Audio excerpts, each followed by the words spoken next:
Welcome to my class. नमस्ते student. बच्चों, आज हम कक्षा 9वीं की पाठ्य पुस्तक कृतिका भाग 1 का अध्ययन करने जा रहे हैं, जिसमें हम चैप्टर नंबर 5वां पढ़ रहे हैं। और इस चैप्टर का शीर्षक है किस तरह आखिरकार में हिंदी में आया। इस पाठ का ये सेशन नंबर पहला है। सबसे पहले हम इस पाठ के लेखक शमशेर बहादुर सिंह, इनका जीवन परिचय हासिल कर लेते हैं। लेखक शमशेर बहादुर सिंह, इनका जन्म 13 जनवरी 1911 को देहरादून में हुआ। इनके पिता का नाम तारिक सिंह और मां का नाम परम देवी था। इनके भाई तेज बहादुर उनसे 2 साल छोटे थे, जिनका जिक्र हम इस पाठ में भी करेंगे। शमशेर जी 8-9 साल के थे तब उनकी मां की मृत्यु हो गई थी। उनकी प्रारंभिक शिक्षा उनके ननिहाल अर्थात देहरादून में हुई थी।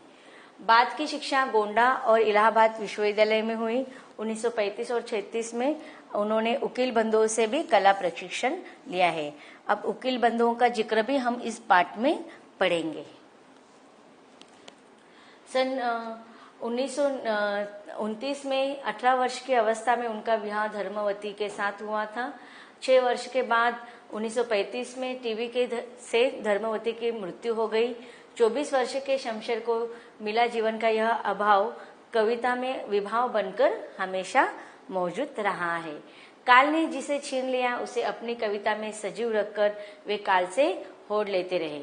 और इस प्रकार लेखक शमशेर बहादुर सिंह, इनकी मृत्यु 12 मई 1993 को अहमदाबाद में हुई, अर्थात 12 मई 1993 में। लेखक के द्वारा जो महत्वपूर्ण कृतियां हैं उनके बारे में संक्षिप्त जानकारी हासिल कर लेते हैं।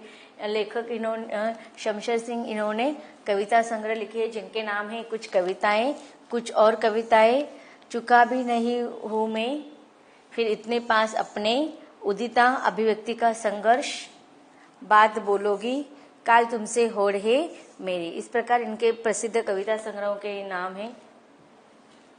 इन्होंने कुछ निबंध संग्रह भी लिखे हैं, जिसमें प्रसिद्ध है दोआब। कहानी संग्रह में प्लाट का मोर्चा, यह बहुत ही महत्वपूर्ण और प्रसिद्ध कहानी संग्रह माना जाता है। शमशेर का समग्र गद्य, कुछ गद्य रचनाएं तथा कुछ और गद्य रचनाएं नामक पुस्तकों में संग्रहित है।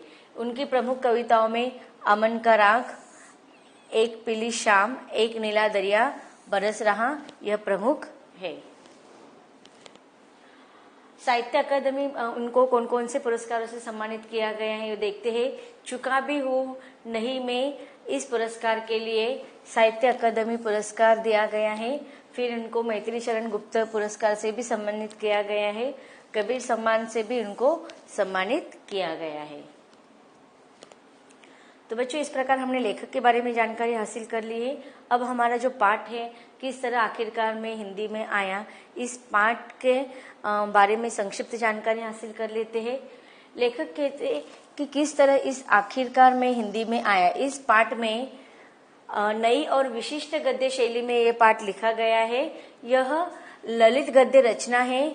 हमें शमशेर से इस रचना के माध्यम से लेखक के रचनाकार व्यक्तित्व की सादगी और उनके जीवन के संघर्षों से भी हमें यह रचना परिचित करवाती है। कवि हरिवंश राय बच्चन की संवेदनाशीलता और उनके प्रति लेखक की आत्मीयता भी इस पाठ में लेखक ने दर्शाया है। औपचारिकता और आत्मीयता की खुशबू के साथ इसमें उर्दू गद्य शैली का भी स्वाद पढ़ने को मिलता है।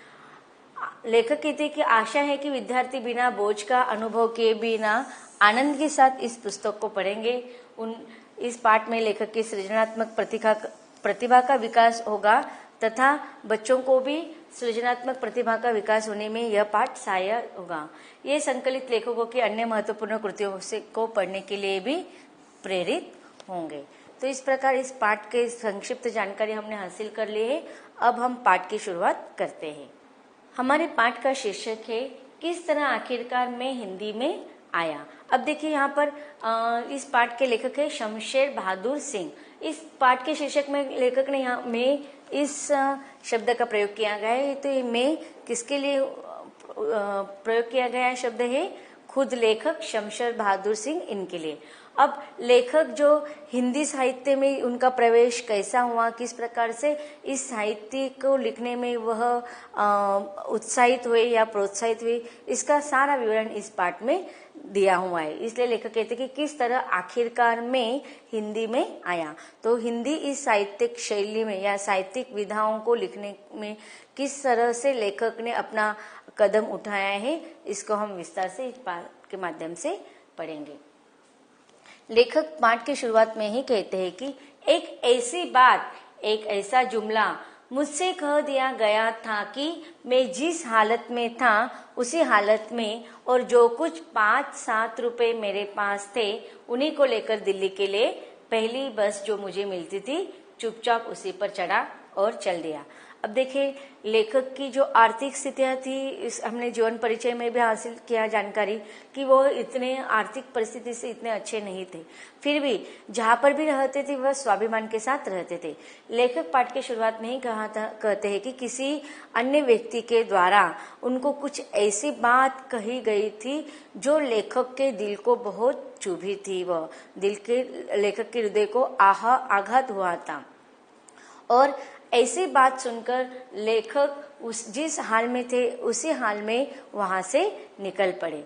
अब देखिए बहुत से लोगों का स्वभाव ऐसा होता है कि किसी और की, अन्य लोगों की बात वह उस स्थान से निकलने के लिए विवश कर देते हैं और फिर वह आगे पीछे के बारे में कुछ नहीं सोचते और बिना सोचे समझे वो अपना कदम उठा देते हैं। तो इसी प्रकार लेखक ने भी, उनकी आर्थिक स्थिति अच्छी नहीं थी, फिर भी उन्होंने आगे पीछे का कुछ विचार विमर्श न करते हुए जो कुछ उनके पास जो पैसे थे उनको लेकर वो वहां से निकल पड़े। एक ऐसी बात, ऐसा जुमला का अर्थ होता वाक्य की, किसी के द्वारा कही गई एक वाक्य मुझसे कह दिया गया था कि जिस हालत में लेखक थे उसी हालत में, और जो कुछ पैसे, अर्थात लेखक के पास उस समय कितने रुपए थे, 5-7 रुपए ही थे, उन्हीं पैसों को लेकर वह दिल्ली के लिए पहली बस से निकल पड़े और चुपचाप उसी बस पर चढ़ दिए और चल दिए। अब वो दिल्ली के लिए क्यों निकल पड़े? जैसे कि देखो अब बहुत लोगों का मानना होता है कि गांव में या छोटे छोटे दूसरे शहरों में रहने वाले लोग अधिकतर मुंबई में चले जाते हैं। क्यों मुंबई में चले जाते हैं? कहा जाता है कि मुंबई में रोजंदारी के बहुत साधन होते हैं, अर्थात वह वहां पर काम धाम के बहुत साधन हो सकते हैं। तो इसी प्रकार लेखक भी सोचता है कि दिल्ली जाने के बाद वहां पर उनको काम मिल सकता है, आगे के जीवन को एक नई दिशा मिल सकती है, किसी प्रकार से उन्हें काम करने के लिए प्रोत्साहन भी वहां से मिल सकता है और इसीलिए दिल्ली में रोजगार की संभावना अधिक हो सकती है। इसी उद्देश्य से कि वो वहां दिल्ली में चले गए। तय कर लिया कि हाँ, अब मुझे जो भी काम करना है करना शुरू कर देना चाहिए। दिल में, दिमाग में यही समाया हुआ थी कि वह काम पेंटिंग है, इसी की शिक्षा अब मुझे लेनी है और फौरन। अब देखिए लेखक के शुरुआत की पंक्तियों से हमें समझ में आता है कि लेखक कैसे थे। तो तुरंत निर्णय लेने वाले थे और जो निर्णय लेते थे उसे वह स्वीकार करके उसको निभाते भी थे। अब उन्होंने झट से निर्णय ले लिया कि मुझे दिल्ली जाना है, मुझे अब वहां पर नहीं रहना है, तो वो झट से दिल्ली चले गए। और दिल्ली जाने के बाद भी सोचते हैं कि अब मुझे कुछ भी काम करना चाहिए और जो भी करना है वो शुरू कर देना। लेखक ने अब तय कर लिया था कि दिल्ली जाने के बाद वो उनके दिल में और दिमाग में एक ही बात समाई हुई थी और वो थी पेंटिंग की। उनको पेंटिंग करने में बहुत अधिक इंटरेस्ट था, इसी की शिक्षा अब उनको लेनी थी और वो भी फौरन। उकील आर्ट स्कूल का नाम भर मैंने सुन रखा था, दिल्ली में कहाँ यह पता न था। अब उनको पेंटिंग करना था और उकील आर्ट स्कूल के बारे में उन्होंने नाम सुन के रखा था, लेकिन उनको दिल्ली में वह कहाँ है उसका पता, एड्रेस नहीं पता था। खैर, किस्सा मुकस्तर की मेरा इम्तिहान लेकर और मेरा शौक देखकर मुझे बिना फीस के ही भर्ती कर दिया गया। अब देखिए उनके अंदर इतना जज्बा था, उनको पेंटिंग सीखने की इतनी इंटरेस्ट था कि उन्होंने वह उकील आर्ट स्कूल दिल्ली में जहां भी था वहां का एड्रेस ढूंढ लिया, वहां पर उन्होंने इम्तिहान दिया और मुकस्तर का अर्थ क्या होता है कि संक्षिप्त में संक्षिप्त रूप उन्होंने दे दिया था और इस प्रकार उनको इम्तिहान लेकर और उनका इंटरेस्ट देखकर बिना फीस के ही वहां पर उनका एडमिशन हो गया था। मैंने 2-3 जगहों के बाद करोल बाग में लंबे सड़क एक कमरा लिया और रोजाना वहां से कनॉट प्लेस को सुबह की बस से पहुंचने लगा। अब देखो, वो 2-3 जगह उन्होंने करोल बाग में जगह ढूंढने की कोशिश की, तो एक जगह वहां पर मिल गई कि सड़क के किनारे करोल बाग में उन्होंने एक कमरा भाड़े से ले लिया था और रोजाना वहां से कनॉट प्लेस में सुबह की क्लास से बस से वो चले जाते थे। तो कनॉट प्लेस में वकील आर्ट स्कूल में वह जाने लगे। लेखक आगे कहते हैं कि रास्ते में कभी कभी चलते चलते ड्राइंग भी बनाता और कभी कभी या साथ साथ कविताएं भी लिखता। अब लेखक जब ट्रैवलिंग में बस में ट्रैवल करता था, उनके पास जब समय मिलता था तो उस समय में वो तो पेंटिंग करना आरंभ कर देते थे या फिर कविताएं लिखना आरंभ कर देते। इसका जरा भी ख्याल या वहमो गुमान न था कि ये कविताएं कभी प्रकाशित होगी। अब उन्होंने जो उस समय जो कविता लिखी थी, कभी उन्होंने अंदाजा भी नहीं लगाया था, उनको कभी ये अनुमान भी नहीं लगाया था कि ये कविता कभी आगे चलकर मेरी प्रकाशित होंगी।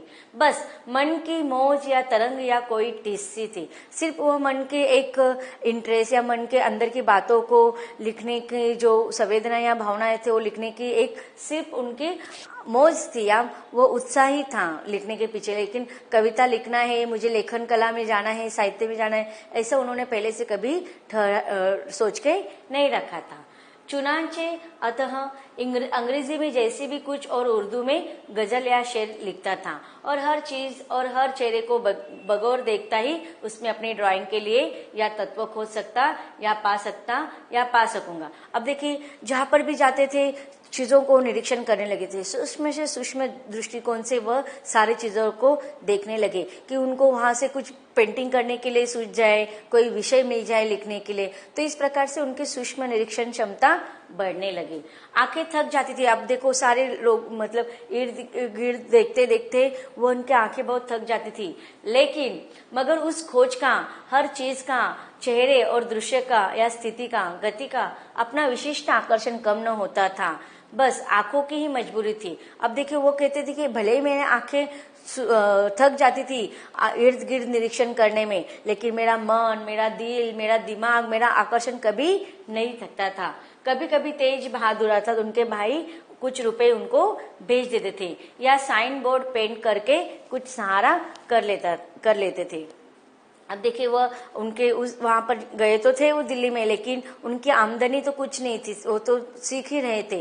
तो ऐसे में उनको घर खर्च के लिए या अन्य खर्च के लिए उनके भाई के द्वारा, जो छोटे भाई थे तेज बहादुर, उनके द्वारा पैसे दिए जाते थे या फिर साइन बोर्ड पेंट करके कुछ सहारा हो जाता था। अब देखिए, पहले युग में हम देखते हैं कि जो फिल्मों के पोस्टर हम देखते हैं, आज तो कंप्यूटराइज रहता है तो वो ऐसे प्रिंट मिल जाती है, लेकिन पहले युग में जितने भी पोस्टर रहते थे, चाहे वो किसी भी क्षेत्र के रहते थे, वो ज्यादा करके हाथों से ही कलर किया जाते थे, हाथों से ही निकाल दिए जाते थे। तो इस प्रकार से साइन बोर्ड पेंट करने का काम उनको मिल गया था। मेरे साथ एक पत्रकार महोदय भी आकर रहने लगे थे। महाराष्ट्र बेकार थे। अब देखिए, वह जिस रूम में रहते थे वहां पर, अब देखो ना, बहुत सारे लोग ऐसे रहते हैं किसी अन्य स्थान पर किसी भी वजह से, नौकरी की वजह से या पढ़ाई की वजह से एक साथ 4-5 लोग मिलकर रहते, तो उनके साथ उस शेयर पार्टनर के रूप में, रूम पार्टनर के रूप में एक सहपाठी आकर रहने लगे जो महाराष्ट्र थे और बेकार थे। मतलब उनके पास कोई काम नहीं था, रोजगार नहीं था उनके पास। 30-40 के बीच में होंगे। वह इलाहाबाद यूनिवर्सिटी के हॉस्टल का कभी कभी जिक्र करते थे, इलाहाबाद माई वीकनेस। तो इस प्रकार लेखक ने यहाँ पर अपने जीवन की शुरुआत के प्रसंगों का वर्णन किया है। इन परिच्छेदों में आए हुए कुछ कठिन शब्दों का अर्थ देख लेते हैं। देखते हैं कठिन शब्दों का अर्थ। जुमला, वाक्य, व्यंग्योक्ति, समाया, बैठा हुआ, मुख्तसर संक्षिप्त रूप में, इम्तिहान, परीक्षा, बिना फीस के निःशुल्क, भर्ती, दाखिल। तो बच्चों, इस प्रकार लेखक किस प्रकार से दिल्ली आए और दिल्ली आकर उन्होंने अपने जीवन की शुरुआत में कौन कौन सी समस्याओं का सामना करना आरंभ किया था, इसका वर्णन इन परिच्छेदों में पढ़ें। इसके आगे भी लेखक हिंदी में किस प्रकार से उन्होंने प्रवेश किया, इसके बारे में हमें बताएंगे, लेकिन इसके अगले भाग में।